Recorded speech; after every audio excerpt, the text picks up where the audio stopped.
High all friend, আগে একটা video দিয়েছিলাম ইনকিউবেটর বক্সের যে ডিম কিভাবে বসাবো তারও একটা ভিডিও দেবো। তো সেই জন্যই ভিডিওটা করা। এই ডিমগুলোতে নাম লেখা হচ্ছে। আম, তো নাম লিখে এই ডিমগুলো উপরে এই ইনকিউবেটরের মধ্যে দিয়ে দিলাম। দু সাইডে বাটাম দিলাম এই কারণে, কারণ আমার জায়গাটা অনেক বড় আর ডিম হচ্ছে কম। 28টা ডিম নাম লিখে এই দুটো বাটামের মধ্যে দিয়ে দিলাম। এই জন্যই নাম লেখাটা হয়েছে, কারণ ডিমগুলো আমাদের ঘোরাতে খুব সুবিধা হবে।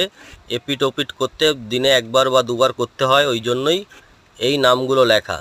তো ডিমগুলো বসিয়ে দিলাম। বসিয়ে দেওয়ার পর এই এখন জল দেখছেন, এই একটা বাটি আছে, প্লাস্টিকের বাটি।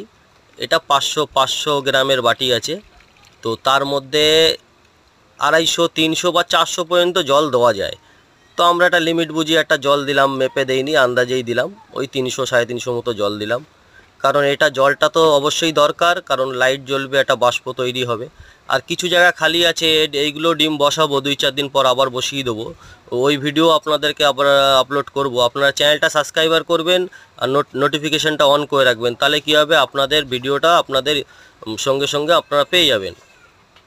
আর দেখছেন এবার হচ্ছে এই ঢাকনাটা এবার বন্ধ করে দেবো। এটা কারণ কি ডিম আমার সাজানো হয়ে গেছে, জলও দেওয়া হয়ে গেছে। তো এবারে এটাকে অন করব। দেখছেন অন করেছি, তো ভিতরে লাইট জ্বলছে আর পাখাও চলছে। আর এই যে দেখছেন আপনারা যে মিটারটা আছে, মিটারটাও কাজ করা শুরু করে দিয়েছে। 3.38 পর্যন্ত আছে।